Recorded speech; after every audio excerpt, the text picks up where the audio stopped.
No, come on up, Morgan. Independent for the Senate. Good afternoon, everyone. How are we? How bloody good is this, right? We get to meet all the candidates in our local area, put on by Monica from RDA and the RDA community. Make some noise for them, guys. Honestly, this has got to be a first in Australian history. Political parties actually cooperating, getting in one place so you guys can make an informed decision come the election. I tell you what, Labor and Liberal, they absolutely hate this sort of thing. So I say this needs to be replicated over and over again. What do you guys reckon? Yeah. Are we going to get rid of these crooks come this election or what? Yes! We're going to take our country back? Yes! Bring back our manufacturing? Yes! Tell you what, ladies and gentlemen, what absolute tyranny we've been through. No more. You know what? If this is what it took to get us Aussies awake and getting into action, maybe it needed to happen. And guess what? We're going to hold these people accountable at all costs. Is that fair enough? Yes. All right. Good stuff, guys. Alrighty, now, as a lot of you know, I'm running as an independent for the Senate. This is a very good fit for me. I have my wonderful Senate number 2 running mate right there, Monica. How bloody good is that? We're like 2 peas in a pod. So, of course, running as independents, that means we're not part of a political party. That means that in no way, shape or form can some force above us try to control us, tell us what to do. We are independent, free agents, only answerable to the people, and that's the way we intend on keeping it. Now, let me tell you something that irks me about candidates and certain politicians every single election cycle. Who here has ever been lied to by a politician or a candidate? Who here thinks politicians lie, right? We see these elections come and go, and we see these people get up on stages, Labor, Liberal, whatever you have, and they like to make promises. We're going to do this, we're going to grow the economy. I tell you what, it's absolute garbage, ladies and gentlemen. These people lie. So I tell you what I'm going to do a little bit differently. I'm not going to make promises that I might not be able to keep. So the best thing I can do is tell you exactly what I stand for, what I won't stand for, so come election time you can make an informed decision if you choose to vote for me in the Senate. A big problem I think we have in this country is that come election time, Australians don't do their proper research in regards to who they vote for. Individuals make all the difference in politics. Individuals can raise their hand at the right time. David Limbrick's done an awesome job of that. We have some other people in the federal parliament that have done a good job. All right, so we need to look at the individuals, find out who they are, what they're all about, and you make the determination whether or not you think that a certain individual, whether they're an independent or a party, holds the right type of merit to serve you in the parliament. Does that make sense? Yeah. All right, so in saying that, it's only fair I tell you a little bit about myself, and I promise I won't waffle on or anything like that. So I'm 37 years old. I was born in 1984, and I grew up in a town called Emerald in the Hills. Who here knows where Emerald is? Yeah.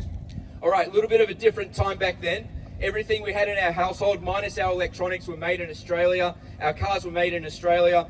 We drilled, refined, and used and produced almost all the oil that we needed for our consumption. And we had a great manufacturing base, and we had such a tremendous system of small decentralized farming. Who here remembers those days? Yeah. Who here remembers the days where you could go to the petrol station, petrol was reasonable, and someone would come and fill your tank up? Who remembers that? And check your tires while you're at it. Exactly. So that's where I grew up. My work experience is in the international business arena. I ran a combat sports equipment company. We made a few items in Australia like boxing rings, but we imported the vast majority of our product line. Now, it was around in 2015 that I saw Trump running for election. He was talking about trade, manufacturing, and bad deals for America. And I said, hold on a second. I think we've experienced the same in Australia. So I took a look into our situation, and although I was operating in that field, I said, whoa, what have these politicians done to our country? We don't make anything anymore. We're relying on other nations for our oil supply. Our energy prices have gone through the roof, and families are no longer able to get by on one income.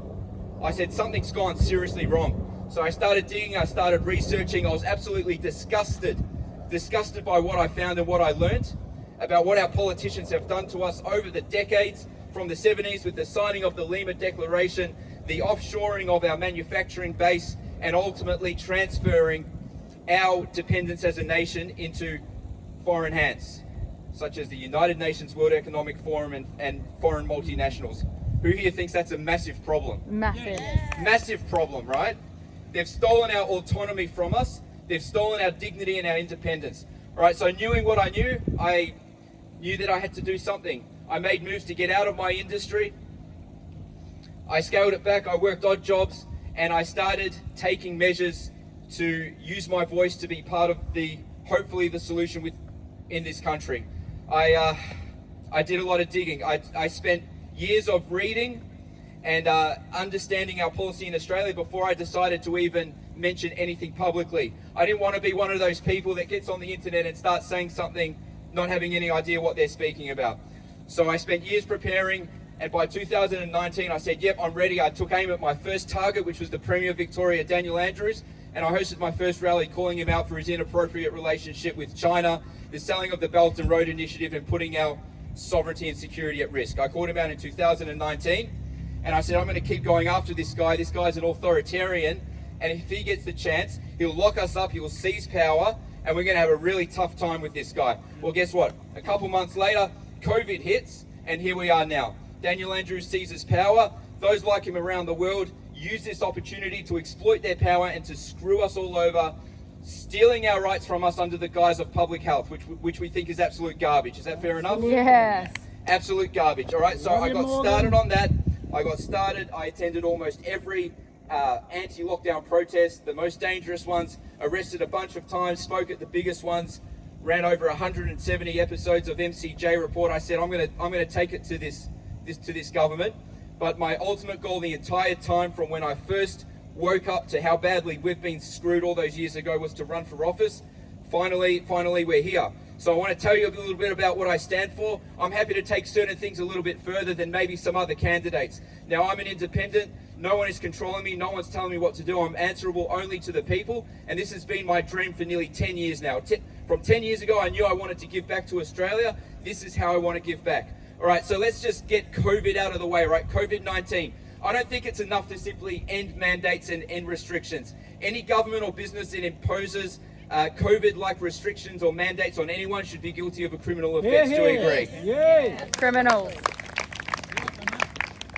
All right, I'm going to rattle off a few things because you've all been super patient, and I'm very conscious of all of your time. All right, I want the government to be reduced. I stand for the enactment of a top-to-bottom audit of every single government department. We've got duplicate departments. Every time the government announces a grant such as we're spending $2 billion on this or that, how much of those funds end up going to these consultants or useless government workers that swivel around in their chair all day? The government wastes so much of our money. They've done so for too long. We need a complete audit, and in a perfect world, we'll round up all of these wasteful jobs for mates of government workers, we'd round them all up and sack them on the spot. So I say we may as well dream big. What do you reckon? Yeah. Sack them all. The COVID-19 crisis has highlighted the absolute need for further human rights protections. Now, we're supposed to have human rights legislation in our country, but what did we find out when COVID hit? No. Doesn't do anything, right? It absolutely doesn't do anything. So what I believe is absolutely essential to our country is getting citizens involved in the legislative process through a form of direct democracy. Okay? Yeah. What we saw here in Victoria with the pandemic management bill, what a disgrace. Rod Barton, that former taxi driver, sold us out. What did we see? We saw that one man in the bloody crossbench sealed the fate for 6.5 million Victorians. Is that democracy to you? Nah. So we need a form of direct democracy where citizens can get involved in the voting of these bills to prevent further encroachments on our freedom. Would you get involved in something like that? Yeah. All right, I also think that we should be involved in the election of major public servants whose decisions they make have implications on our lives and on our freedoms. I think we should elect our judges, our magistrates, our police commissioners, and our chief health officers. Yeah. What do you reckon? I tell you what, if we had our great friend and freedom fighter, Professor Ian Brighthope, up against some absolute grub, such as the Victorian Chief Health Officer Brett Sutton, the people would vote for the right man. I'm confident about that. We need that. These government appointments are robbing us of our democracy and robbing us of our dignity, and they just sit back making a nice six-figure income at our expense. I tell you what, I'm absolutely unropeable, guys. I'm absolutely pissed off by this. I'm willing to go after these people with everything I've got. A few more points. I've been in the international trade arena. I've realised how badly Australia's been screwed. I felt a sense of guilt. I want to give back to Australia. I'm hugely passionate about manufacturing. Our trade deals over the years have been designed in a way to deindustrialise our country, to make us not self-sufficient. So I think every single trade deal needs to be revised. I say startup businesses and manufacturing companies need to have very, very hefty tax exemptions and exemptions on their energy expenses as well, so we can get our industry ticking over and to become competitive again. And I'll keep banging on about that until I drop. I want us to get our manufacturing and self-sufficiency back. Yeah. And while we're at it, I mean, the assault on our farms, and the gentleman before from the Australian Federation Party made some really great points. Between 2010 and 2020, we've lost 10,000 farms in Victoria, 10,000. Private farms, family-owned farms. You've got the government commercialising our water, increasing prices. These farms are getting gobbled up by the corporations. It is an absolute disgrace. Do we all agree that we should protect our food security and that our local farmers are worth standing up for? Yes. I'm a massive supporter of our farms. I'm a supporter of you. And ladies and gentlemen, I'm going to wrap it up. So all I can say is, if you want a staunch freedom guy in the Senate, someone that has been out there, will go out there again, will go out there tomorrow, I'll never sell out, I can't be bought, then I'm your guy. Thank you very much for listening to me. Love you, Morgan. Woo! Thank you for watching this video. If you'd like to support my independent campaign for the Senate, the best way you can do so is registering your details at morgancjonas.com and staying up to date with our movements.